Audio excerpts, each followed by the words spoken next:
नमस्ते। लाहौर पाकिस्तान की रौनक, पंजाब प्रांत का सबसे चमकदार शहर, लेकिन आज यह शहर किसी जल प्रलय से कम नहीं लग रहा। 40 साल बाद आई बाढ़ ने लाहौर को डुबो दिया है। सड़कों पर गाड़ियों की जगह नावें चल रही है। मकानों की छतें ही अब लोगों का सहारा बन चुकी है।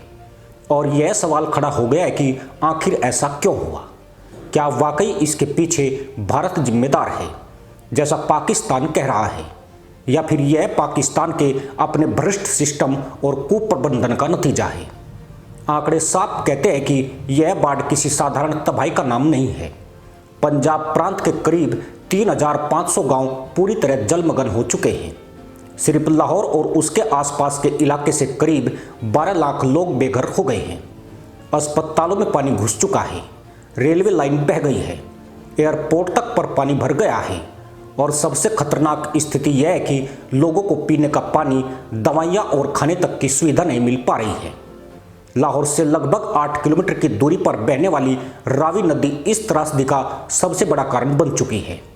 यह वही रावी है जो भारत से निकलती है और पाकिस्तान की तरफ जाती है। जब भारत ने अपने बांधों से पानी छोड़ा तो सबसे पहले यही रावी उफान मारती हुई आई और लाहौर को अपनी चपेट में ले लिया। इसके अलावा सतलुज और चेनाब ने भी मिलकर पंजाब के बड़े हिस्से को डुबो दिया। लेकिन असली सवाल यही है, क्या भारत ने जानबूझकर पानी छोड़ा? पाकिस्तान का आरोप यही है, लेकिन भारत साफ कह रहा है कि अंतर्राष्ट्रीय सिंधु जल संधि के तहत ही पानी छोड़ा गया। दरअसल बारिश इतनी ज़्यादा हुई कि भारत को मजबूरी में बांधों के गेट खोलने पड़े। लेकिन पाकिस्तान का जल प्रबंधन इतना कमज़ोर था कि जब यह पानी उसकी ज़मीन पर पहुंचा तो कहर बरपा गया। लाहौर का हाल आज किसी युद्ध भूमि जैसा है। करीब 1.8 मिलियन लोग पंजाब प्रांत में बाढ़ की चपेट में हैं।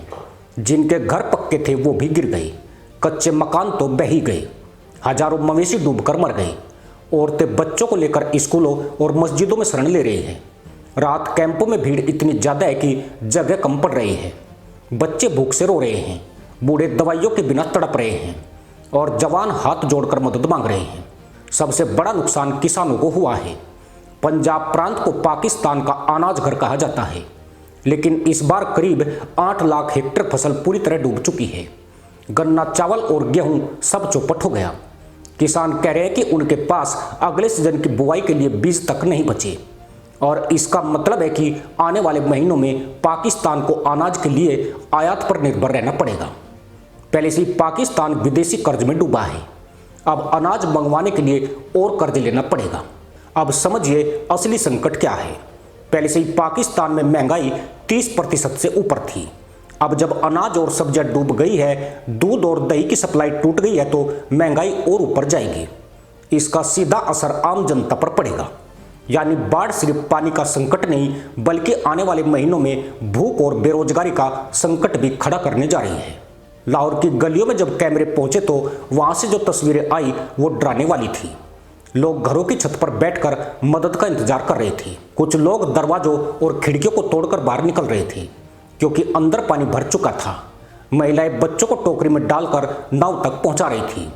और सबसे दर्दनाक तस्वीरें उन लोगों की थी जो अपने डूबे हुए घर को छोड़ना नहीं चाहते थे। अब यहाँ सवाल उठता है कि जब खतरे के संकेत पहले मिल गए थे तो पाकिस्तान ने कोई तैयारी क्यों नहीं की? क्या सरकार को अंदाजा नहीं था कि इतनी बारिश के बाद भारत से छोड़ा गया पानी पाकिस्तान की तरफ आएगा? असलियत यह है कि पाकिस्तान की सरकार सिर्फ आरोप लगाने में माहिर है, लेकिन जल प्रबंधन में पूरी तरह नाकाम है। दशकों से नदियों के किनारे अवैध कब्जे हो रहे हैं, ड्रेनेज सिस्टम टूटा हुआ है और जब पानी आया तो उसका कोई रास्ता ही नहीं बचा। यहाँ आपको याद दिला दे कि यह पहला मौका नहीं है जब पाकिस्तान ने किसी आपदा के लिए भारत को दोषी ठहराया हो। इससे पहले भी 2014, 2019 और 2022 में जब बाढ़ आई, पाकिस्तान ने यही कहा कि भारत ने जानबूझकर पानी छोड़ा। लेकिन हकीकत हर बार यही रही कि पाकिस्तान खुद तैयार नहीं था। और इस बार तो हालत और भी गंभीर है, क्योंकि पाकिस्तान की अर्थव्यवस्था पहले से ही आईसीयू में है। अब इस आपदा का राजनीतिक इस्तेमाल भी हो रहा है। पाकिस्तान के नेता टीवी चैनलों पर बैठकर कह रहे हैं कि भारत ने पाकिस्तान को डुबोने की साजिश रची है। लेकिन जनता पूछ रही है, अगर भारत ने पानी छोड़ा तो क्या पाकिस्तान के पास कोई योजना नहीं थी? क्या बांधों को मजबूत नहीं किया जा सकता था? क्या समय रहते गांवों को खाली नहीं कराया जा सकता था?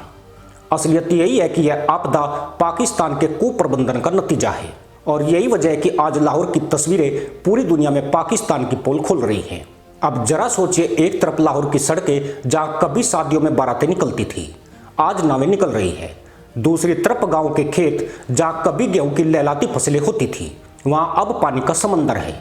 यह सिर्फ प्राकृतिक आपदा नहीं है, बल्कि पाकिस्तान की लापरवाही का आईना है।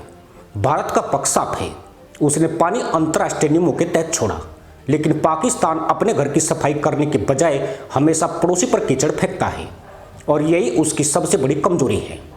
आज पाकिस्तान की जनता भूखी है, बेघर है और डरी हुई है, लेकिन उसका सिस्टम सिर्फ भारत को दोषी ठहराने में लगा है।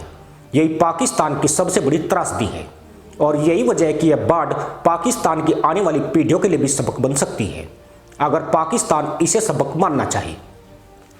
इसी के साथ अनुमति दोस्तों, जय हिंद, वंदे मातरम।